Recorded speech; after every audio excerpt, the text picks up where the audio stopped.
things will go my way now. I guess. Thank you. Well, my name is Henry Lai. I'm with bioengineering department. I'm going to give a talk on use of a compound called artemisinin for cancer treatment, and also for possibly it can be used as an antibacterial or antifungal compound. We have been working with this compound for almost, I think, more than 10 years now with Dr. Singh, who's sitting right here. I guess the first paper we published was 1995, so 10 years now. And so why this compound is so interesting, let's see. So we are trying to use this compound for as a cancer chemotherapy and as an antibacterial. So the criteria of a good cancer or antibacterial treatment is that this should be effective against cancer cells or bacteria. Well, it's obvious. And one thing which is very important is that the compound should be relatively less harmful to normal cells. Because in chemotherapies, we see a lot of side effects, which is caused by the action of the drug on normal cells. If you have a drug that is not harmful to normal cells, you will see less side effect. If you meet patients who had undergone chemotherapy, side effects are a very, very big problem. Another thing is that it can be easy. It should be easy to administer. For example, if you can take it by mouth, the treatment can be used as an outpatient treatment instead of going into the hospital and get drips, IV, and things like that. And then another thing that's important is that the drug should not develop, should have a low tolerance, that after repeat administration, you should have the effect should last, and it should not go away with repeated treatment. The cell will not get habituated, adapted to the treatment. The last issue I think is important is that should be low cost. Most chemotherapy are very, very expensive. So people, for example, people in developing countries, they have no way of getting chemotherapy unless the drug is cheap enough to be affordable by people in third world country or developing country. Artemisinin somehow meet almost all of these criteria.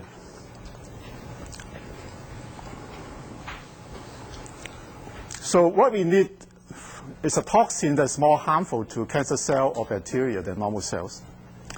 And then another thing that we were doing is to try to deliver this compound selectively to cancer cell and bacteria. It makes it more selective in killing cancer cells than normal cells. That means there will be less side effect. Now, how this discovery of artemisinin is a very interesting story. Well, we have time, so I have to tell you the story. The compound is isolated from a sweet wormwood, or called sweet anise. The name is Artemisia annua. It was discovered by the Chinese in the 1970s and has been used as an anti-malarial compound since the 70s. Right now, there are about 2 million people treated with this compound for malaria. So that's a very good record of using of this drug. It's been used for almost 30 years. And if you want, there's 2 articles in the Time magazine on this compound. The name Artemisinin comes from Artemis. This is the goddess of Greek goddess of hunting, or the Roman called Artemis Diana. And this is a twin sister of Apollo, if you know your Greek mythology. I'm going to talk about Trojan horse, so I will tell you more about Artemis. Now, there are 2 stories how artemisinin was discovered. The first one is more romantic, the Indiana Jones story. So what's the first story? Oh, let me show you. This is the Artemisia. annua. This is how it looked like. This is a field in the Sichuan province in China, the southwest part of China. The whole mountain, I was invited to this farm about 2 years ago. The whole mountain is Artemisia. It goes from one province to another province. And they're harvesting from this type of Artemisia. Now, we have Artemisia in North America, in Canada, in eastern USA. But the Artemisia that we have in North America does not have artemisinin. Even the Artemisia in China is only 0.4% artemisinin. It's very, very low amount. So they have to harvest a lot and then extract from the Artemisia. Now, do not mix up with Artemisia absentia. That's another drug that people soak in gin and drink. This is a very popular drink in India for when the British colonized India. They soak Artemisia absinthe in gin and then drink. It has a psychedelic effect. We got a lot of people call and say, "Are you using the Artemisia absinthe?" No, it's not. It's Artemisia annua. Okay, then we'll go to the Changsha province in China. This is a small hill called Mawangdui. This is a small hill. And 1972, there was a farmer there digging on the field, and gas came out. And then they said, "What's under this, under here?" So they told the army people came in and start digging. They found a tomb, a family tomb from the markers of date. This is a 100 and 200 BC tomb. Now, how the tomb looks like, it's very big. This is a tomb. Look at how small the people are. Inside the tomb, they found 3 coffins. Husband and wife, the marquis and his wife, and the son. The son is when the son dies, about 32 years old. Actually, they have, in the coffin, there's a day. The person who buried the son put a small chip inside the coffin and marked down the day when the burial was done. So they know exactly when the son were buried. And this is one of the coffins. It's very well decorated, colorful coffin. And this is the wife. It's still preserved, and the skin is still elastic when they press on it. But what's interesting is that inside one of these coffins, they found a seal score. And the name of the seal score is called the Prescription for 52 Diseases. And it describes 283 medical treatments inside the seal score. It's very interesting. In the treatment includes surgery, removal of colon, things like that. It's very elaborate. This is, right now, is the oldest Chinese medical text existing. In one of the 52 treatments, the 52 disease is malaria. And this, well, of course, we cannot read it. This is what is described in this in the seal score is use of Artemisia for the treatment of malaria. And so this is one story of how artemisinin was discovered later. It's a romantic story, includes archaeologies and things like that. But that's another story. Another story comes from the Vietnam War. Now this is, I think, it's a more believable story. It was in the 60s. It was the starting of the Vietnam War. One time, the Ho Chi Minh, the leader of the North Vietnamese, called Mao Zedong, and there's a problem. We have malaria, and we cannot solve this problem because the soldiers sick. They got malaria. So Mao has issued an order to discover treatment for malaria. So the order is called 514, May 14 order. And so they asked around and asked people do you know anything about malaria? How do you treat it and things like that? And they come up with one long lost book called the Suhalt Emergency Prescription. This is a 4th century text. Now, in this text, there's a more elaborate description of treatment of malaria using Artemisia. It's very simple. This description is like this. You just take a bunch of Artemisia leaf, soak it in water overnight, and then drink the water. And this was used as a treatment for malaria in China, at least since the 4th century. So they try it. They must got hundreds of recipes, and then they try this one. Somehow they found it worked. They took the leaf, soak it, and then drink the water. So what's the ingredient inside this Artemisia that is effectively antimalarial? So they start to isolate and come up with this compound, Artemisinin, or Qinghao Su. Qinghao is a Chinese name for Artemisia, and Su is the essential, that is the extract from Qinghao. What is important, this compound, what is the most important part of this compound is this called an endoperoxide bridge, which has 2 oxygen linked together across 2 carbon atoms.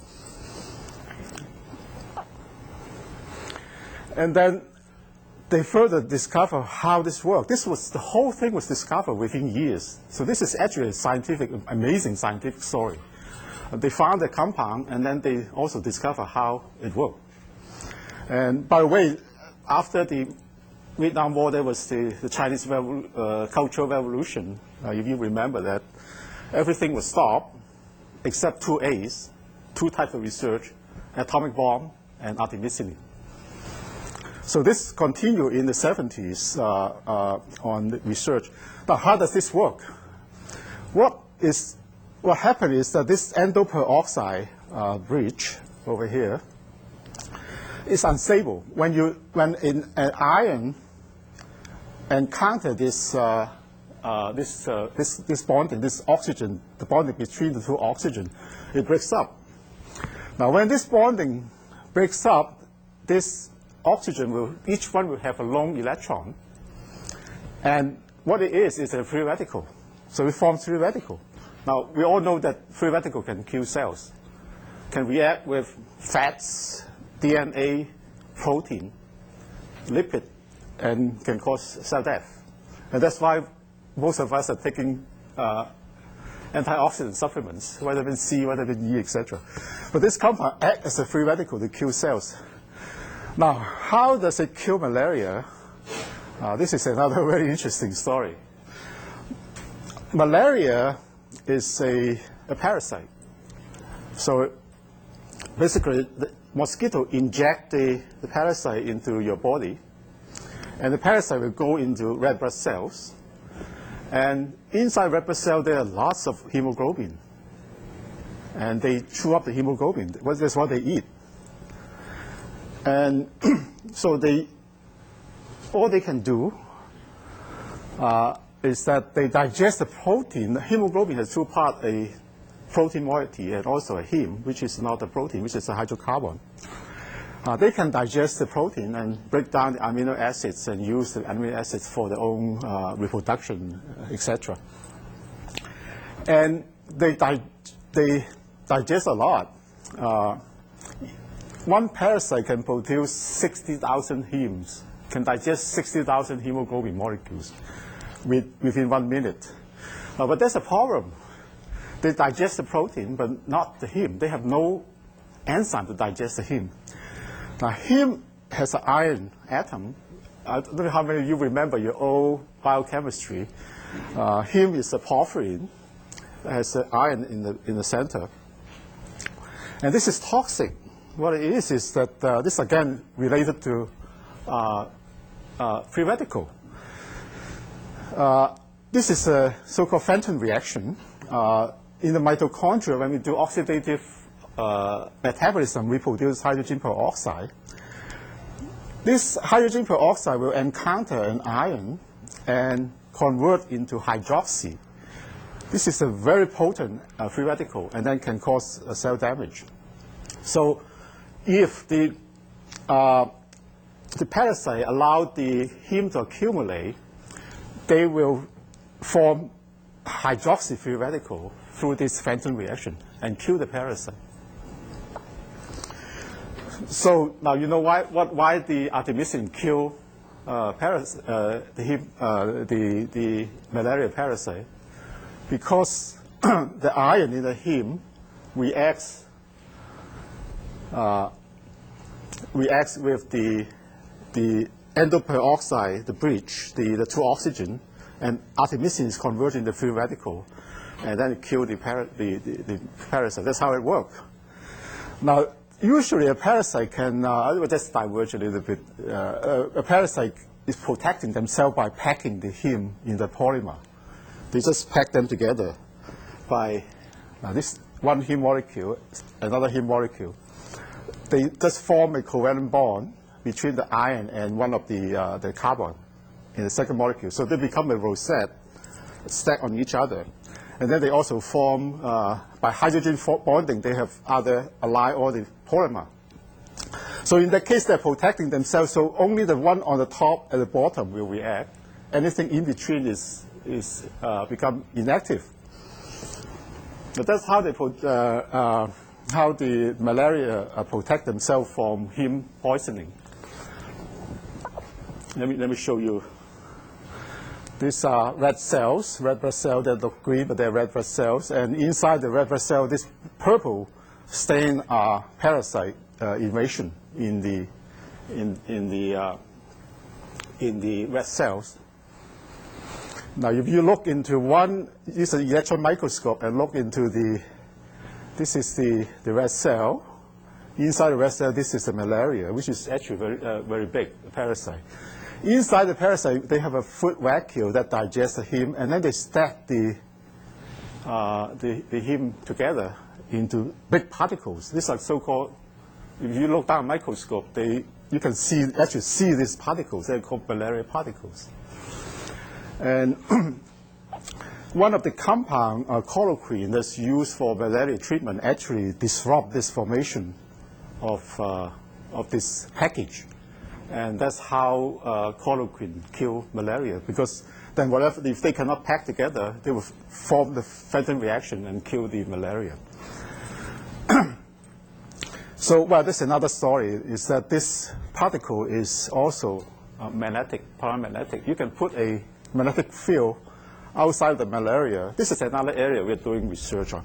You can put a magnetic field outside and cause this particle to oxidate. And then you can damage the malaria and kill the malaria. So that's a different story. So, as a summary, the artemisinin reacts with iron to form free radical that kill cells. And that's so simple. Now, how does it kill cancer cells?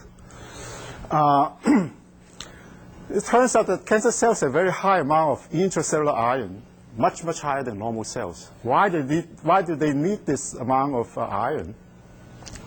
Because when a cancer cell divides very fast, they have to form DNA. They have to replicate the DNA. In order to replicate DNA, they need deoxyribose, and deoxyribose comes from ribose. The enzyme that converts ribose into deoxyribose require iron as a cofactor. So during the G1 phase and the S phase, the cells start to divide. They have to form DNA. During that time, they express a very high amount of so-called transferrin receptors on the cell surface. This transferrin receptor pick up transferrin, which is an iron-carrying compound in the plasma, and then they pump into the cell. And when you look at for example, when you look at a leukemia, human leukemia cell versus a normal white blood cell, the leukemia cell pick up 1,000 times more iron than a normal cell. So inside the cancer cell, there is a lot of iron inside. Now, then you ask the question, are they more susceptible to the cytotoxic effect of artemisinin. So we test this artemisinin on cancer cells. This was the first experiment we did in 1994. We took two types of cells, human leukemia cells, they are called MO4 cells, and normal lymphocyte, human lymphocyte. These are Dr. Singh's lymphocyte, actually. Should be very normal. So we, on the upper graph, I'm not going to go into detail. These are the cell counts over time, 8 hours, and the cell counts from beginning, 100%. Now, if we put holotransferrin, which is the iron, as I said, that transport iron into cells, and then we incubate the cell with artemisinin, you can kill, this is a cancer cell, you can kill almost 100% of them within 8 hours. Now, the lower graph is the normal cells. You kill about 50% at this concentration of 200 micromolar. Now, you can do a dose response, different doses, and then what's left at 8 hours. And from there, you can calculate the LD50. That means the dosage that you kill 50% of the cell. That's how you compare the effectiveness of toxicity of a compound. What we found is that the artemisinin is approximately 100 times more potent in killing leukemia cells than normal cells. So this is a very good therapeutic index. 100 times, you need 100-fold more artemisinin to kill normal cells than cancer cells. Now, this is the experiment on human leukemia cells. We also did another experiment on human breast cancer cells and normal breast cells. We found the same thing. At this time, it's even better. The human breast cancer cell die completely after 16 hours. Nothing happened almost. Very, very small change in the normal breast cells. So this activity is even higher in breast cancer cells.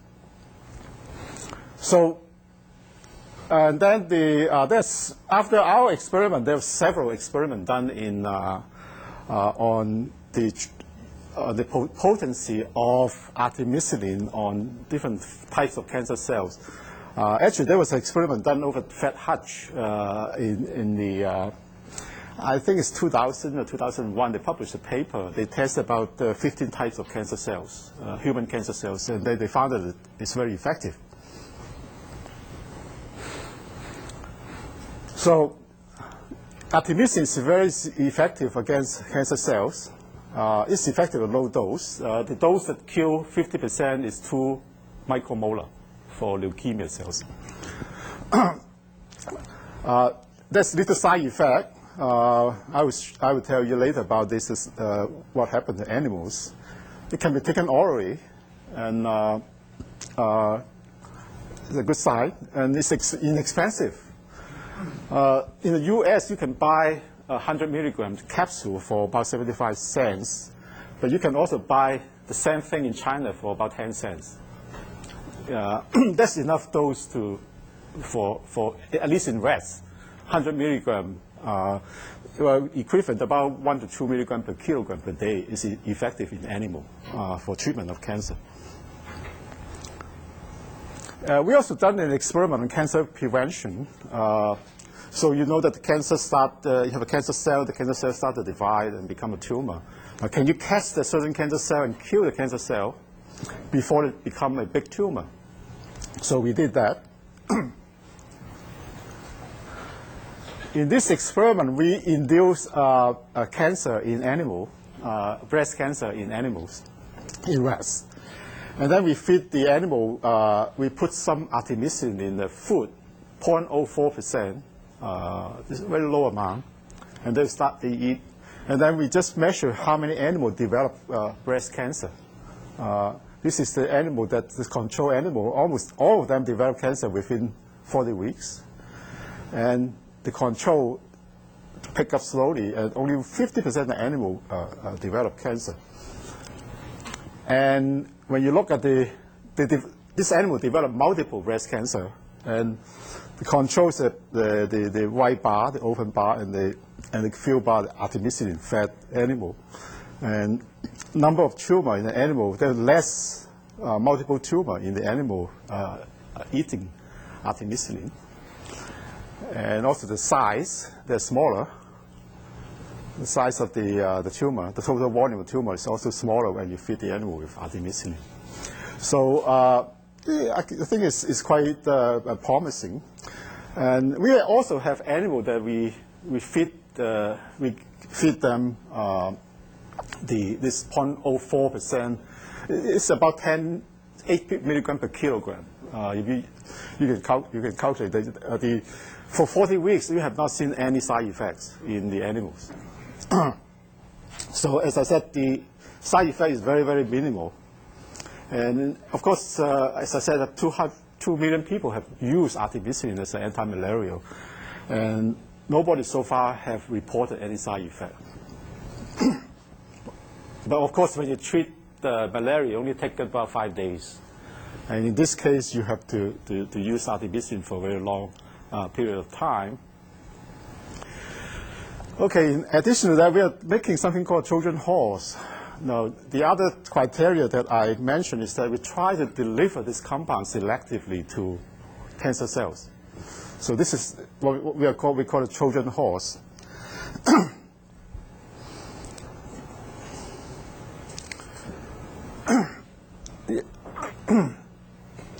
What we did is that we tagged the artemisinin to 2 compounds, transferrin and lactoferrin. Now, transferrin, as I said, is the compound that carry iron into the cells. So when a cell sees that it looks like something is not harmful, they will take it in. But if you tag the artemisinin with the transferrin, it will go into the cell at the same time with the transferrin. Now, once the transferrin gets into the cell, it will release the iron. The iron will immediately react with the artemisinin and kill the cell. Lactoferrin is another form of iron-carrying protein in our body, and it may be useful for treatment of bacterial infection. And this is just what I said. The molecule transport into cells by receptor called the transferrin receptor. So, so the artemisinin tag transferrin will be first is picked up more by cancer cell because cancer cell has more transferrin receptor. And second, you get this artemisinin also at the same time transport into the cell and will trigger this free radical formation and kill the cells. So this is basically the same thing, the Trojan horse technique. So we have the transferrin molecule has 2 parts, a protein part and a glycosylated part. We tag the artemisinin on the sugar section of the molecule because the protein section is involved in receptor binding. We can tag about the average number of artemisinin we can tag to 1 transferrin is about 5, the average of 5. So again, we make this compound at the chemistry department with Dr. Sasaki, and then we try this compound again on the human leukemia cells and also on the normal lymphocyte. This is a dose response, the log dose in micromolar versus the response. Now again, you can analyze and look for the so-called LD50. And then we compare artemisinin with this tag Trojan horse. Now artemisinin to kill MO4 cell, the leukemia cell, is about 2 micromolar, 1.6 micromolar. Lymphocyte is 56.4. You get a ratio of 36. So, but when you tag the compound to artemisinin to transferrin, the ratio will become 34,000. So that's a tremendous increase in selectivity after you tag the compound. So this compound would be a very good candidate for cancer treatment. One of the drawbacks of using artemisinin is that the half-life artemisinin is very, very short. And and then when you take artemisinin, it would disappear very fast within from the body. But this compound, since it's a Trojan horse, the transferrin has a half-life about 3 weeks, and it can last in the body much longer than artemisinin.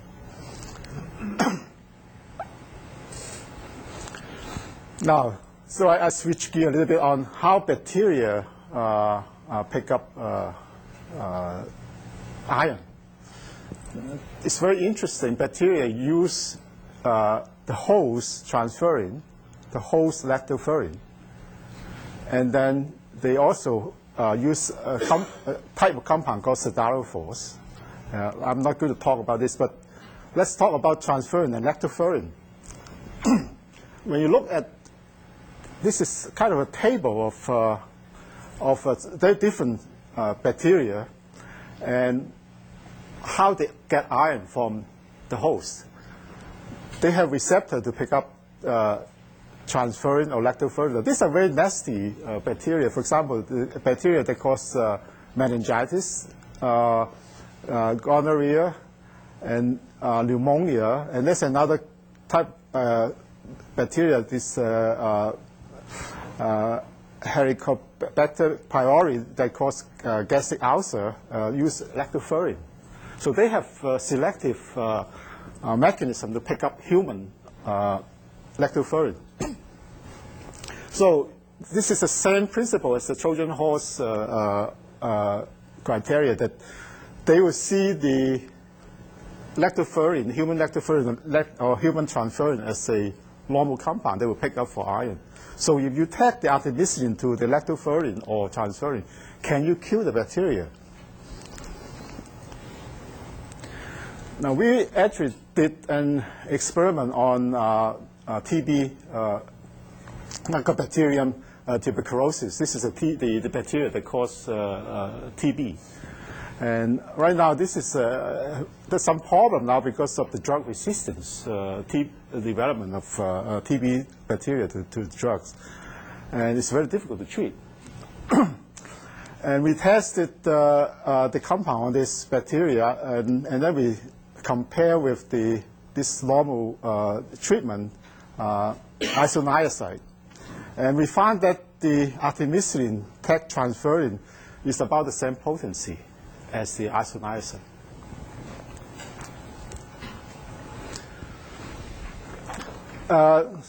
Now, right now we have, in addition to the compound that I mentioned, the transferrin and the lactoferrin tech with artemisinin, we have 5 more Trojan horses. And I cannot talk about them because we are still applying for patent.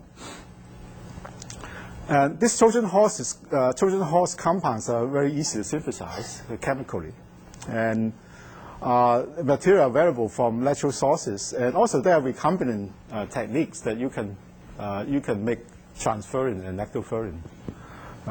It's become cheaper and cheaper to get the compound. And the organisms are, this is a Trojan horse, so the organisms are not likely to develop resistance. And because if they develop resistance, they will die. That's part of the physiological function to pick up iron. And another thing I think is interesting is that the compound is a protein tagged with artemisinin. So you ask how you could administer it, you have to give IV. But actually, the compound can be put in the aerosol, and then you can breathe in. You can just spray into your nose, and then it will go into your circulation. Oh, I think that's it. Stop talking so fast. Well, you can ask questions. Well, since we have so much time, the relation of Artemis with the Trojan horse is that if you, anyone watch there's a movie called Trojan Horse, right, or something like that, Trojan War. Remember the Agamemnon, the commander, the Greek was waiting for wind to go to Troy. There's no wind for some reason because the Agamemnon has offended a god or goddess. So he took his daughter up to the mountain. The goddess called Iphigenia, up to the mountain and sacrifice to God for wind. And the story, what the story said, suddenly the wind and everything, the goddess came down, Artemis came down and grabbed his daughter away. So that's the relation of Artemisia with the Trojan War. And well, after that, the wind come and then they sailed to Troy. So, is there any questions? Okay. So, how do cancer cells protect themselves from so much iron if they're sequestering so much iron for dividing? They use it up right away. Yeah, once it pump in, it's picked up by because it has to divide, and the enzyme uses iron as a cofactor. So there will be a lot of enzyme waiting to grab the iron from what is coming in. So once it will be protected, it will be chelated once it goes into the enzyme. Now, then that's another interesting question, is that why don't we kill the cell? We also have cells that are dividing very fast, hair cells, colon cells that are dividing very fast. And apparently we don't kill the cells.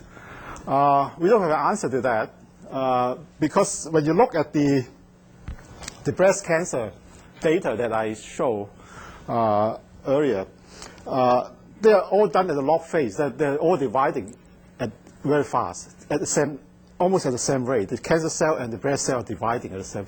But somehow we kill the cancer cell, but not the normal breast cells. We don't know. We don't have an answer. But Dr. Singh's hypothesis is that cancer cell has a very loose control of iron. They cannot grab it. They cannot hold it very well, and then they let it react with the artemisinin. Because when we see, you will think that, well, since the hair cells are dividing so fast, you may see hair loss and things like that. So far, we treated our animal for 40 weeks, and there's still a lot of hair. What is the status for a human trial? We can find money. I think the artemisinin, I think it's ready for a human trial because we know quite a lot of the pharmacokinetics, the dynamics. We know a lot, and then there are a lot of patients actually have taken artemisinin. But I think right now the money, I think we need a lot of money to get a trial going. So. Are there people who are interested? Yes, actually I was approached by some people at Fred Hutch, but still we need to find some money to get the thing going. Now the tech compound will take a longer time because we are still, we are starting some animal experiment right now to test the effect on animals. I understand there's another compound. I think it's from the sap of the African yew. Uh-huh. Yeah, how does that compare to the effectiveness of this compound? I don't know. I don't know how it...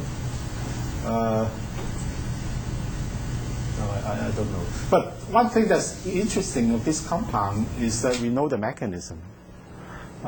Because there's also another study that showed that if you chelate the iron, it cannot work at all.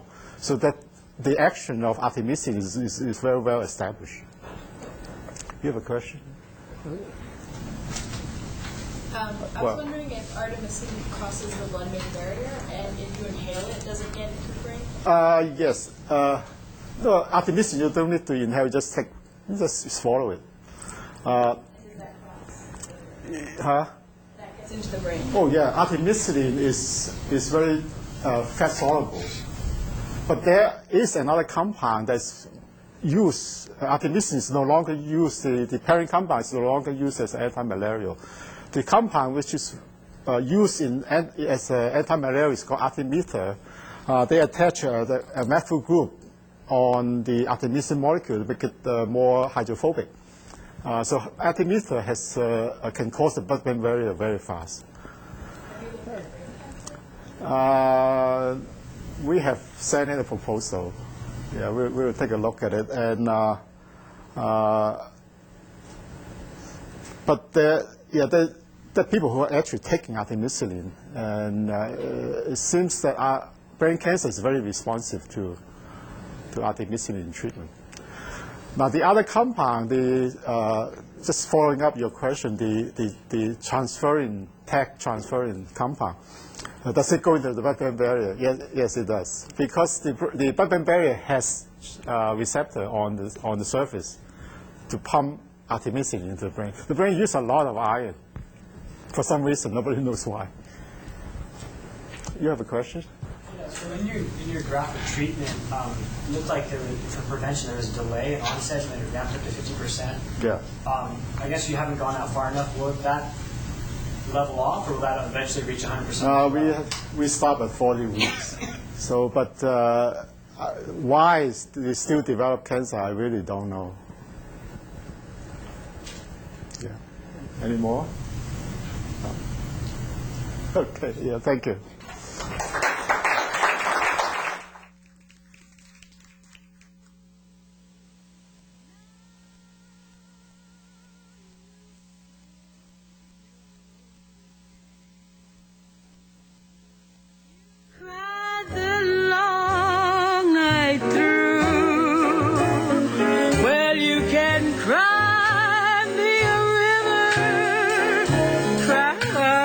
a river